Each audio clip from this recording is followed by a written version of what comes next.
Assalamualaikum warahmatullahi wabarakatuh.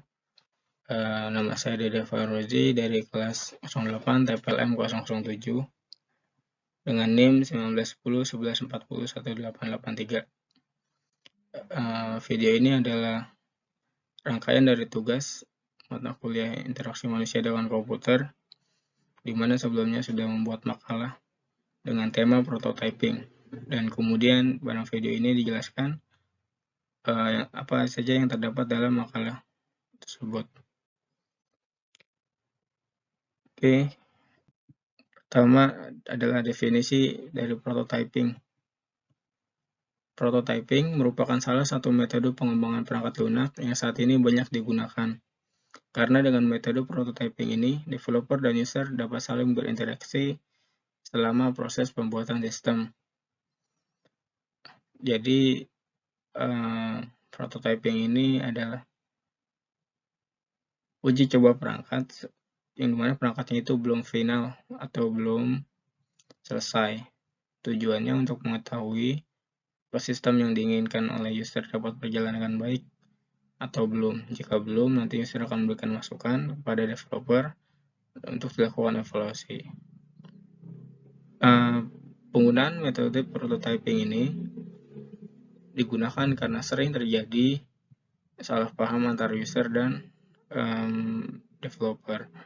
Contohnya, saat user hanya mendefinisikan secara umum apa yang dikehendakinya tanpa menyebutkan secara detail output apa saja yang dibutuhkan, bagaimana pemrosesannya, dan data-data apa saja yang dibutuhkan.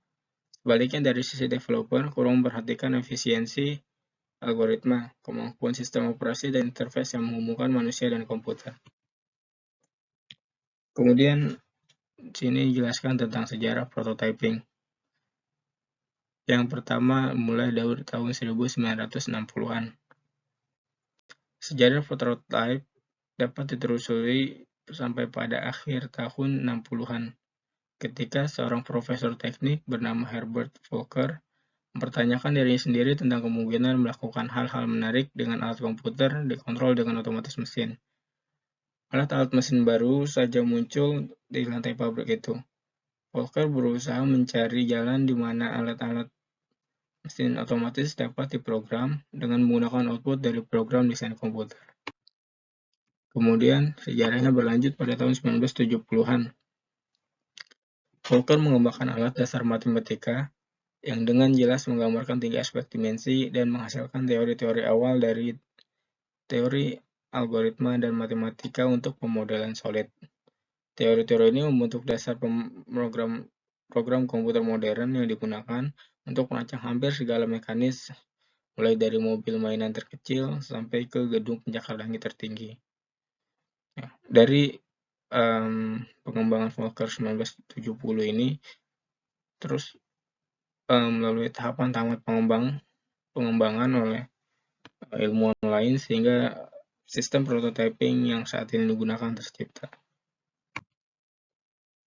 Kemudian sini ada tujuan dari prototyping. Yang pertama adalah anggota tim dapat berkomunikasi secara efektif. Kemudian memunculkan ide-ide secara visual dan menggambarkannya.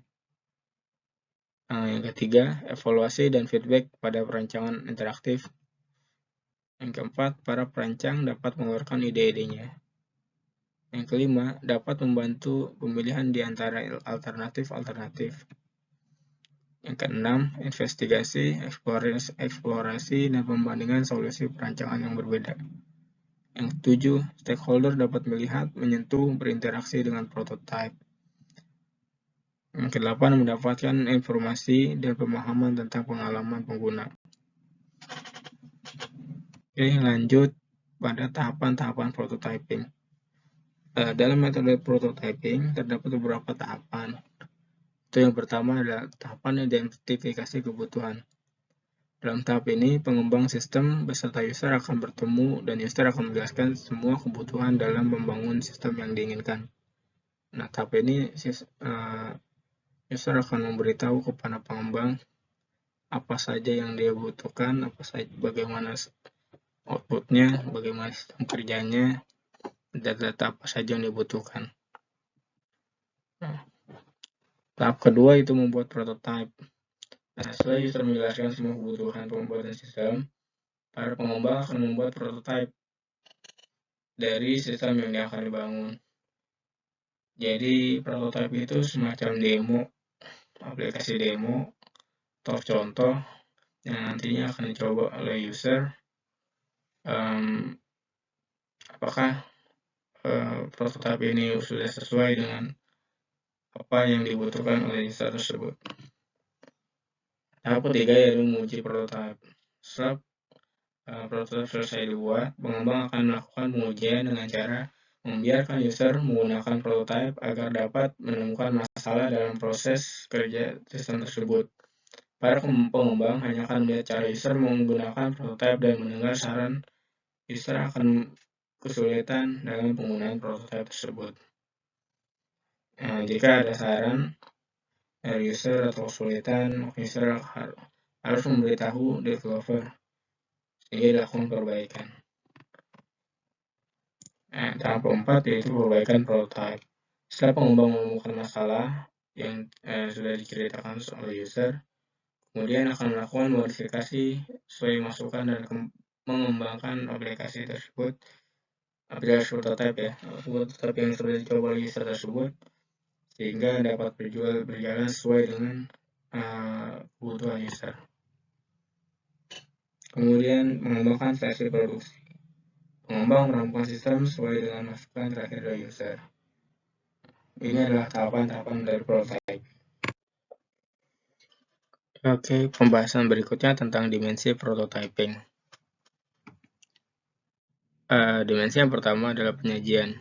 Dari sebuah prototyping, dapat dipertanyakan apakah hasilnya nanti akan dipresentasikan dalam sebuah konteks tekstual atau dilengkapi dengan tampilan visual serta diagram yang mendukung alur proses dari sebuah aplikasi.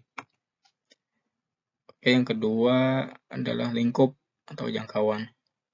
Prototyping dapat berupa tampilan antarmuka secara umum dan juga dapat dilengkapi dengan tampilan yang telah dilengkapi dengan contoh perhitungan ataupun tampilan data. Dimensi yang ketiga adalah executability atau dapat dijalankan. Prototyping dengan kategori kompleks dapat berupa sebuah contoh program setengah jadi yang benar-benar dapat eksekusi atau dijalankan, sehingga terbentuk sebuah simulasi yang seakan-akan program tersebut nyata bagi para user. Oke, berikutnya adalah maturation atau pematangan. Prototyping dapat melalui tahap-tahap tertentu sehingga mencapai sebuah tahap yang dianggap matang sebelum memulai sebuah proses pembuatan. Kemudian tentang metode prototyping. Metode yang pertama adalah metode non-komputer. Metode pembuatan prototyping secara manual atau non-komputer bertujuan ingin menyatakan gagasan desain dan memperoleh pendapat atas sistem dengan mudah dan cepat. Metode berikutnya adalah metode computer-based. Metode ini menirukan lebih banyak kemampuan sistem, pada umumnya hanya baru beberapa aspek atau fitur. Kemudian dapat berpusat lebih banyak detail. Dua metode ini adalah dua metode yang digunakan dalam prototyping. Kemudian pembahasan tentang terminologi prototyping. Yang pertama adalah prototype horizontal. Cakupan terminologi atau cakupan kerjanya sangat luas, mengerjakan dan menunjukkan sebagian besar interface, tapi tidak mendalam. Kemudian prototype vertikal, lebih sedikit aspek atau fitur dari interface yang disimulasikan, tapi dilaksanakan dengan rincian yang sangat baik. Kemudian ada early prototyping atau prototype cepat. Keuntungan dari prototipe cepat ini yaitu pengurangan biaya proyek dan risiko. Dapat digunakan pada industri yang berbeda dan mudah kesalahan dalam desain sebelumnya dapat dideteksi atau diketahui dan dapat diperbaiki. Terminologi berikutnya adalah late prototyping atau prototype lambat. Kemudian ada low fidelity prototyping atau prototype dengan tingkat ketepatan yang rendah. Contohnya itu storyboard. Ya, storyboard itu digunakan di awal desain. Biasanya digunakan dengan skenario, dirinci, dan dapat diputar ulang. Kemudian storyboard ini merupakan kumpulan dari sketsa atau frame individual. Terminologi berikutnya adalah mid fidelity prototyping atau prototype dengan tingkat ketepatan yang rendah. Dalam terminologi ini terdapat form skematik, navigasi dan fungsi yang disimulasikan, dan biasanya berbasis pada apa yang tampil pada layar atau simulasi layar. Contoh tools yang digunakan adalah PowerPoint, Illustrator, dan lain-lain. Yang terakhir adalah high fidelity prototyping atau prototype dengan tingkat ketepatan yang tinggi. Dalam terminologi ini terdapat high-fi prototype seperti sistem akhir, kemudian menggunakan bahan baku yang sama seperti produk akhir. Tools yang digunakan adalah Macromedia Director, Visual Basic, atau Flash. Kemudian keunggulan prototyping. Yang pertama adanya komunikasi yang baik antara pengembang dan user atau pelanggan. Kemudian pengembang dapat bekerja lebih baik dalam menentukan kebutuhan pelanggan. Pelanggan berperan aktif dalam mengembangkan sistem. Yang keempat, dari segi waktu lebih menghemat waktu dan pengembangan sistem. Yang terakhir, penerapan sistem menjadi lebih mudah karena pemakai mengetahui apa yang diharapkannya. Nah, kelemahannya, yang pertama dari segi user atau pelanggan kadang tidak melihat atau menyadari bahwa perangkat yang ada belum menentukan kualitas perangkat lunak secara keseluruhan. Juga belum memikirkan kemampuan pemeliharaan untuk jangka yang lama. Yang kedua, dari pihak developer atau pengembang. Biasanya ingin cepat menyelesaikan proyek, sehingga menggunakan algoritma dan bahasa pemrograman yang sederhana untuk membuat prototyping lebih cepat selesai tanpa memikirkan lebih lanjut bahwa program tersebut hanya merupakan cetak biru sistem atau blueprint. Dan yang ketiga, hubungan pelanggan dengan komputer yang disediakan mungkin tidak mencerminkan teknik perencanaan yang baik. Nah, itu penjelasan tentang kelemahan dan keunggulan.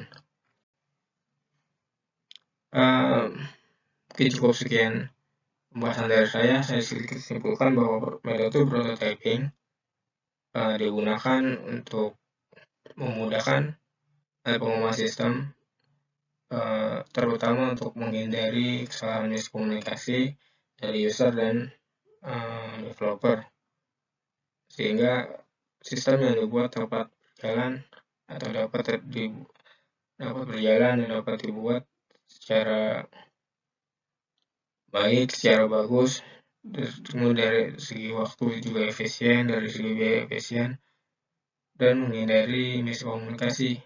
Karena dalam metode ini, user juga ikut dalam bagian atau dalam tahapan mengembangkan aplikasi atau sistem tersebut. Cukup sekian dari saya untuk presentasi ini, kurang lebihnya mohon maaf. Assalamualaikum warahmatullahi wabarakatuh.